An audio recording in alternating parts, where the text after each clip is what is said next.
This is The Knob. Welcome to the Knob exclusive interview hosted by me, the King of Countdown, I Thunderson, and it's another blessed and awesome week that God has blessed and God has given unto us. And today I'm privileged to have one of the best gospel ministers around the country, in this country currently, and his name, kwanza huyu jamaa kwanza is very special because he's a CEO and his name is also CEO. So help me welcome one and only Cleo CEO. Mambo vipi? Poa sana. Maze, niko fiti sana. Yeah. Maze, how does it feel to be at the Knob exclusive interview again? Because I think we have had you previous imekaa sana. Yeah, imekaa. Last time nilikuwa huku na kwanza kabisa ningependa kushukuru kwa kunileta tena. Thank you so much. Karibu sana. Yeah. So previously there was a time tulikuwa na the top 10 countdown. Yeah. And I'm glad you did very much amazingly. And after there tulikuona unajua ulibeba number 1, then after there the time tukikujua the kind of music ulikuwa unafanya na the music that unafanya currently is totally different. So nini ilifanya ika change your music? Unajua, so kuna wakati nilikuwa ngarapa na so wakati nilijoin praise and worship. So hapo kuna venye vitu zikakuwa different kidogo. So unaenda church, ukishamaliza kurap, basi anakuambia kijana umeimba fiti lakini si ungetuimbia worship pia. So nika have pia kufanya zile songs pia za church. Yeah, song neza worship, neza praise. So unajua nilikuwa dhani labda Cleo alikuwa amepata jiko akaamua at least kubadilisha, because I know in most cases wasanii wengi tunabadilishanga style yetu ya muziki ama style yetu ya venye tunakaa kwa sababu tumepata another partner mwenye anataka hii vitu iende this direction, but you at least nimesikia ni the church ili inspire and everything. Yeah, so tukiongelea on that note, kumekuwa na few things zenye zimekuwa trending. Tuliona story ya Will Smith imekuwa trending. First time kuna time yenye ilikuwa pale ikisemekana the wife alikuwa unfaithful to him and another person. Then recently again tukapata the same thing ili happen a week ago. So do you think it's right for a Christian to have kukuwa na mpango wa kando? Hiyo haikubaliki kabisa. When the Bible says that when you're married, the Bible inakata mambo na fornication and adultery. So you should be careful on that. Yeah. So Bible ikubali uko na another partner. Haikubali. So nini unafikiria ina trigger kwa msee kuingia kwa another relationship kama kwa ingine? Because you understand Nairobi unakoga kwa relationship lakini si yako, hiyo ni ya mtu mwingine. So unadandia relationship ya mtu mwingine. So what makes people to be in another people's relationship? So relationship ile unajua kuna ule mtu mwenye hajaoa na ako in relationship, so na kuna ule mwenye ameoa na bado uko na mpango wa kando. So which one? Both, because first of all tuongea as a Christian. Do you think it's right for a Christian to have a girlfriend? It's not. Juu kwa sababu when you're not married and you're having sex, that is what you call fornication. So how will I get married if I don't have a girlfriend? Yeah, we have a process, a procedure of dating and courtship. You see, you have to follow the right procedure. So is this also in the Bible, the procedures? The procedures is not about having sex. If you just I have a girlfriend, but we are not intimate, it's okay. That one is okay. You can just have a girlfriend when you are ready to marry. So how long can it take for me to have a girlfriend without having sex with a girlfriend? You can have a girlfriend, but you need to have that boundary between you, so that you can set a fence tunde ka wall fulani. Sasa najua kuna hii issue by then iliendanga kwa conference mahali, and this issue was watu walikuwa na discuss sana about ukipata dem na date unataka kumuoa. So kuna those who are saying mbona usi test, Okay. Unaona ndio juu ako hivi ama hivi, so na mimi nikatry kuimagine you will keep on testing huyu, una test huyu yuko fiti, so una sample unasema acha test mwingine ako fiti, yuko fiti, at the end of the day you see what you are planting, soul ties. Soul ties. So by the another note, does this thing called soul tie exist, and how does it exist? Because there's someone tulikuwa tunaongea naye ananiambia soul ties ni kenye most pastors wanatumianga maybe to scare people out of certain things. Do you think like soul tie really exists? Yeah, it exists. Are you spiritual? Let's talk now in terms of the Bible. Okay? Yeah, it exists. Because if you are spiritual, first of all, I'll ask you, are you spiritual? If you are a spiritual person and you understand the spiritual things, soul ties, they exist. You see, these are spiritual things you cannot see. Yeah. So, but they are there. They are there. Okay. Ni kama sahi mtu anakuambia nitakuroga. Unaona? Anambia huwezi niroga. Kidogo najikuta ulirogwa. You see? So inshallah nasema msana did not traditionally. So na ina work. So soul ties they are there. So it means that okay, mimi kwenye musema for you to receive success, success does not allow multiple partners.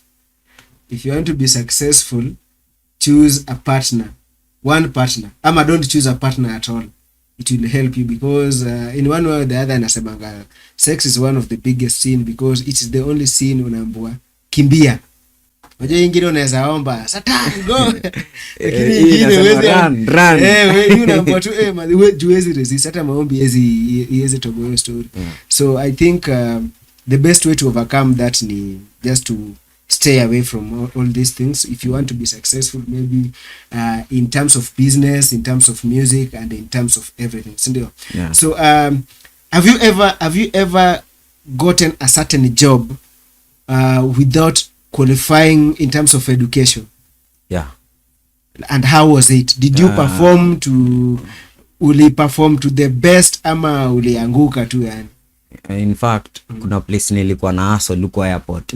And ile tu kujuana na wasee, how you talk, how you express yourself, naona nikapata niko mingisha job mali penye like sina experience your job, but now they are ready to train me.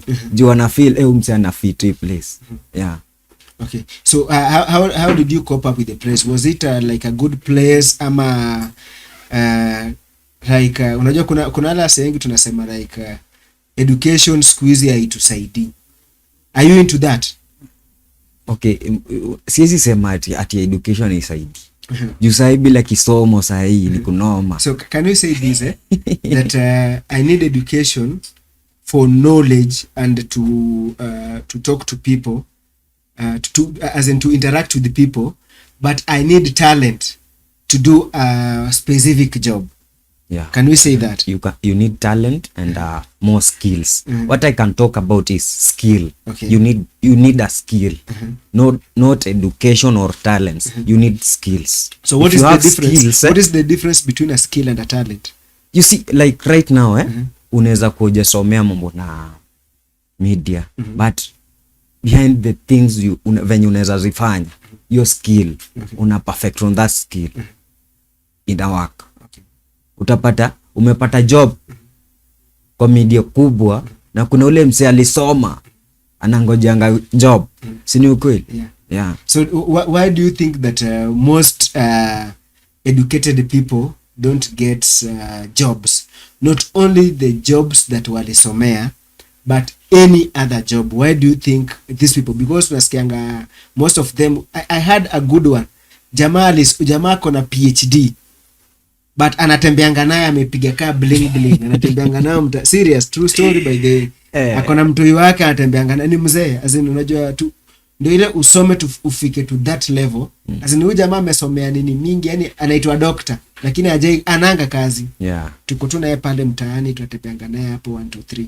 So what do you think is the problem with these people? Kuna two things that are happening. Okay. The first thing is about the company, Okay. the way they are hiring people, Okay. utapata ule mse mwenye amesomea hii kitu kumhaya, unapata inafaa do mingi sana, unaona? So utapata umse like ulifika pale unajua I'm worth this salary, lakini unaambiwa kidogo, unaona? Like when mse unafaa like 200,000 hivyo 50-70, but sasa kuna ule mse mwingine, so they are feeling like what if we can hire somebody else who is ready to do this and at a cheaper price. So hiyo ndo company zinafanya sahi. That's the biggest challenge we're having. Roger, there's a conversation I was having with a certain woman. She's an investor. Yeah. Akaniambia most people are going for technical courses. Yeah. Courses zenye unaweza fanya na mkono kama mjengo, kupika, kubake, kucheza gitaa, kucheza instruments. Yeah. So huyu jamaa kisha jua hizi skills anaanza kuapply huku nje. So by the time mtu mwenye amemaliza university akienda nje anakuwa mtu wa mkono wa huyu jamaa. Yeah, ni ukweli. And I think pia another reason as to why people don't support don't employ these people ni juu ule mtu mwenye amelana kwa field akona more knowledge compared to huyu jamaa. Because kama unajua ndio kazi yenye unaweza fanya peke yake, what you do research and skills on how to maybe play the instrument ama put what and what into position iko sawa. So I think one of the other things apart from hiyo ya watu kukuwa na hiyo kukuwa expensive, I think also ni experience. Yeah, juu napata nimetoka university leo, nimeenda kuomba kazi, naambiwa nafaa nikuwe na 5 years of experience. Nimetoka tu university the other day, unaona? But huyu jamaa mwenye amekuwa kwa field, ule jamaa amekuwa na experience hizo miaka zote. Yani akona experience ya karibu 10 years. Yeah. Juu ya kuanza kufanya kazi kama mtu wa mkono. Juu kingia, let's say like in a operating farm, you start from ground, you start pole until you reach to that place. So it takes you like a lot of times, but at least at the end of the day you gain it. Una get? Yes. So I think wala sanyako pale nje. Na nilikuwa nimeulizwa swali kwa sababu nilikuwa nataka kuuliza, do you think that education do you think that talent is overpowering education? Yeah, it is. You right now utapata wale wase they are ready to work on their talents. They are coming up. Utapata like watu wengi sana wenye nimeona mtu alisomea kitu fulani but what they are doing is different sana sahi. It is happening. It's happening. Yeah. That's very nice. So I want us to go back to Cleo CEO, and actually by there's this story about tulikuwa tumeguzia kidogo last month hapo, tulikuwa tunaongelea story ya Mobad. Kuna story ya msanii fulani kutoka Nigeria anaitwa Mobad, imekuwa ikitrend for the past few months. Wasali walikuwa wanasema justice for Mobad. Kuna ule msanii alikuwa amemsign previously, alikuwa ameshikwa, anaitwa Naira Male, alikuwa Malian Records. Walisema ni alimuua, but turns out that what people expected the person that killed the artist to be is not the same person. Wanasema the cause of death ni zile shindano maybe alidungwa, but the nurse has also come out anasema like alimdunga ni tetanus peke yake. And then there was another clip that imekuwa trending like 2 weeks ago, ikionyesha bibi yake akipanguzwa machozi na mama fulani, na akachukua kitambaa akatupa kwa hiyo mazishi yake. So people have been there saying huyo mama labda alikuwa anatupa majuju ndani ya sanduku hapo, ndio huyo jamaa simfuate. Zinasemekana most of wealth ya huyo Mobad imeandikwa kwa jina ya bibi yake, na watu wanasema to certain extent bibi yake alikuwa na every right ya kumfuata.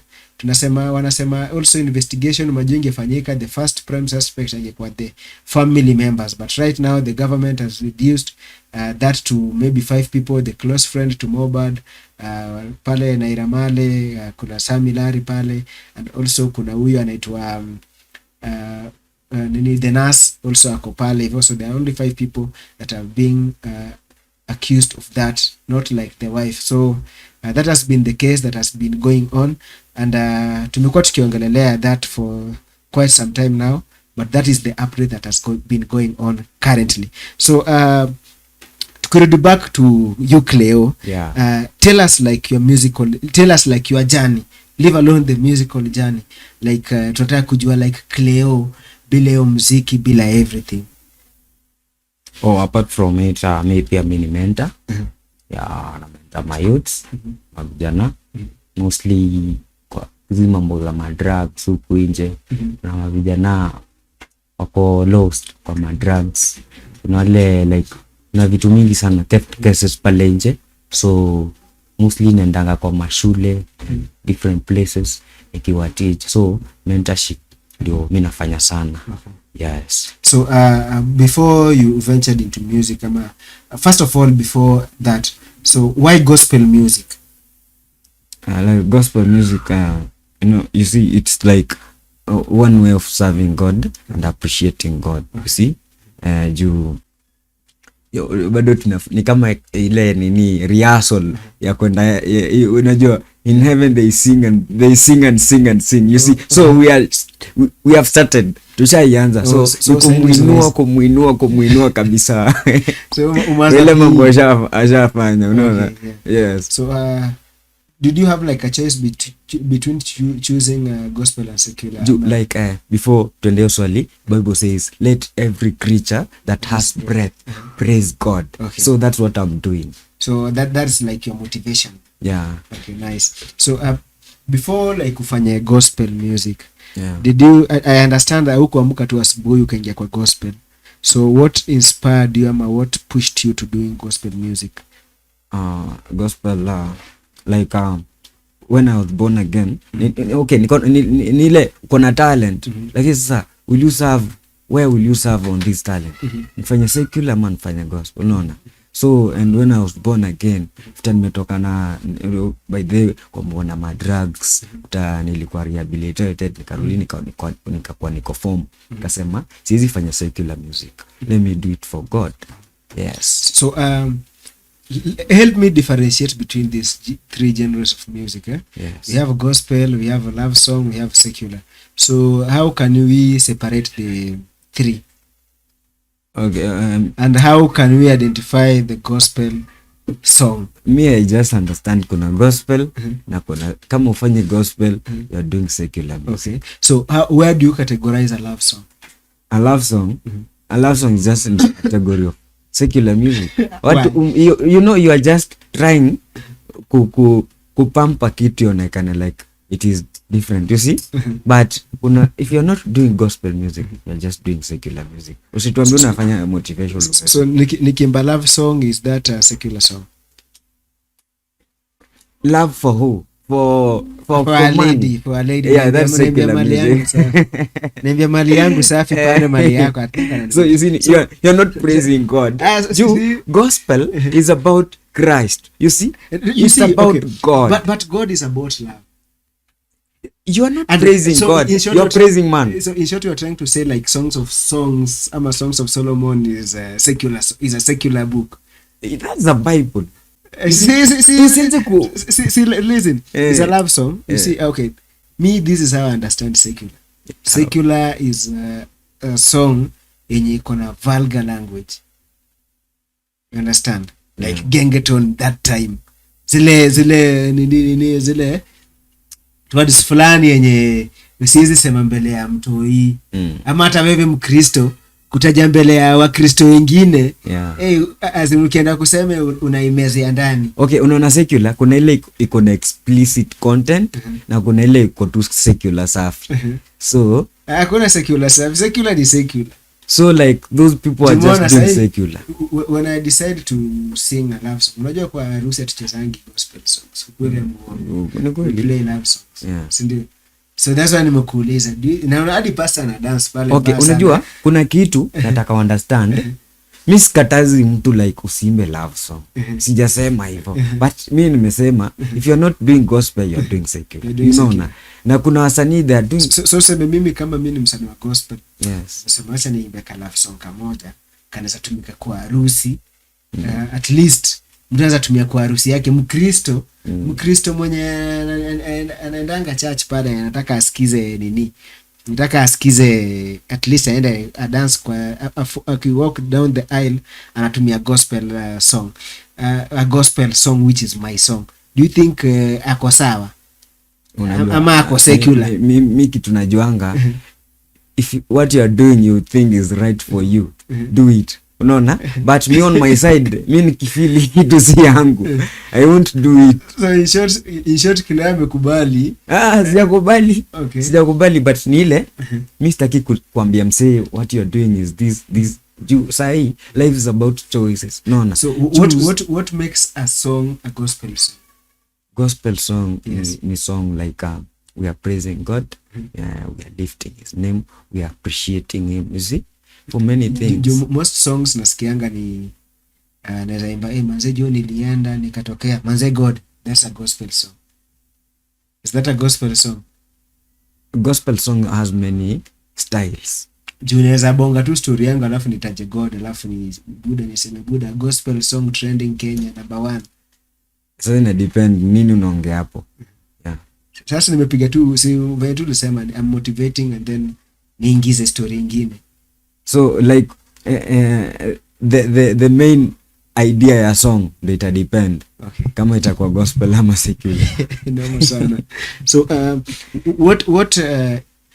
what is that like, let's say like somebody wants to do a song with the Cleo CEO, do you have a rate card, like uko na kadi yako like niko na do fulani, do you have like do you charge like amount to work with Cleo CEO ama how do you work with people?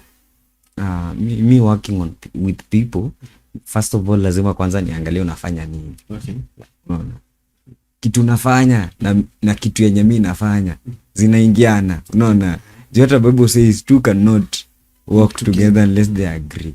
Unaona, so unaweza kuwa unafanya vitu zenye mimi siwezi kubali, so like unfortunately hapo hatuwezi work. So you only work when you are compatible with one another. Yes. So let's say like a secular artist mwenye ametrend Kenya sasa hivi sana nataka kufanya naye ngoma, will you accept?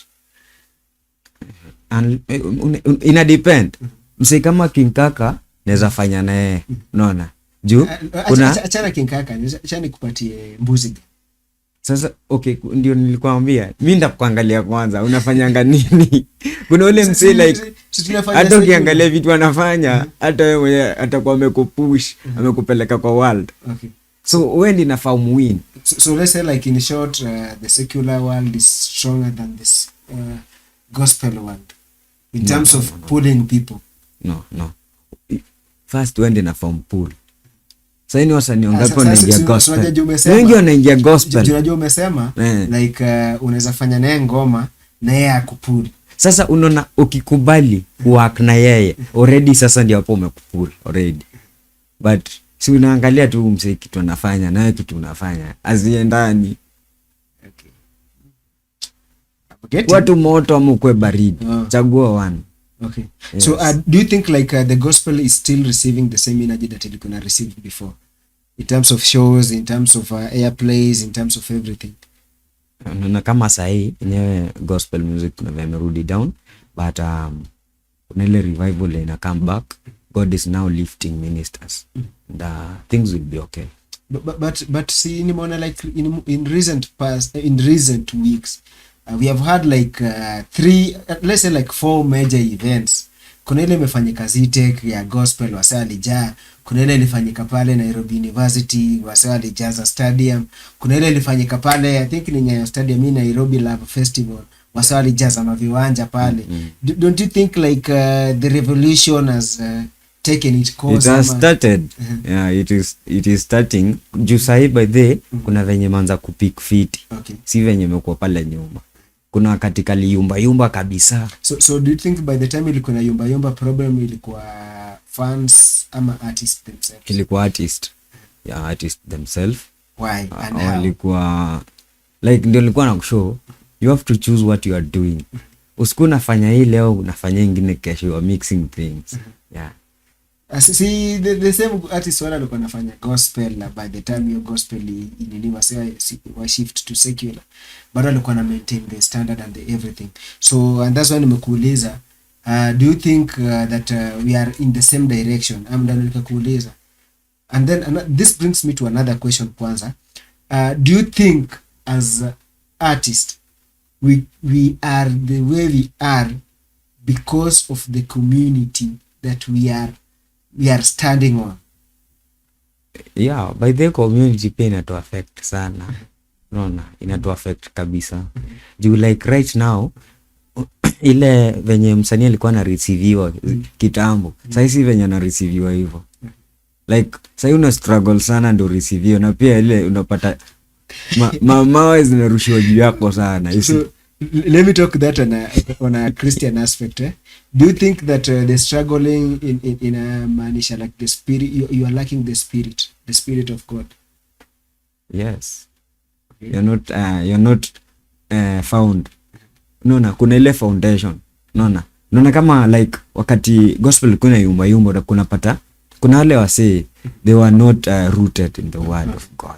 As a gospel artist, you must be rooted in the word so that utakuwa unafanya the right things. Okay. Ndio hata wakati inafika ku make decisions, una make decisions zenye ziko biblical. Okay. What do God say about this?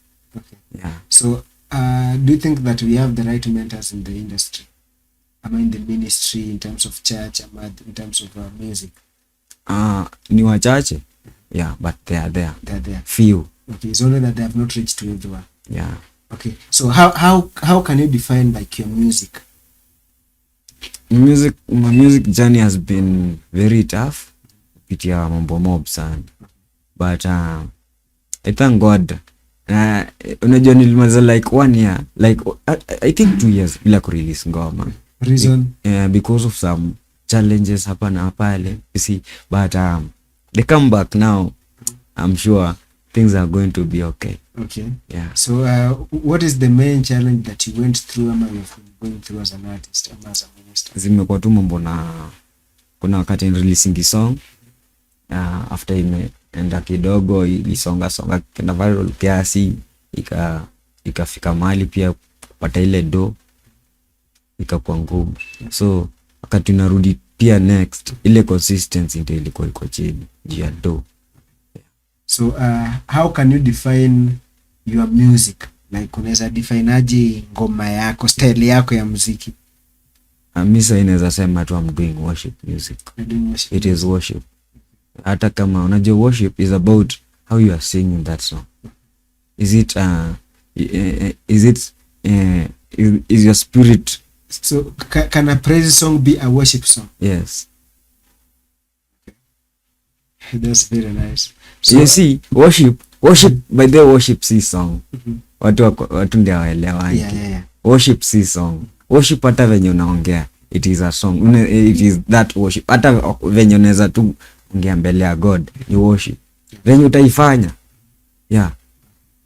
That's nice. And we have just had Cleo CEO, and he's one of the most celebrated gospel ministers right here in Kenya. He has done so much of great projects with the great artists and the great producers in the 254.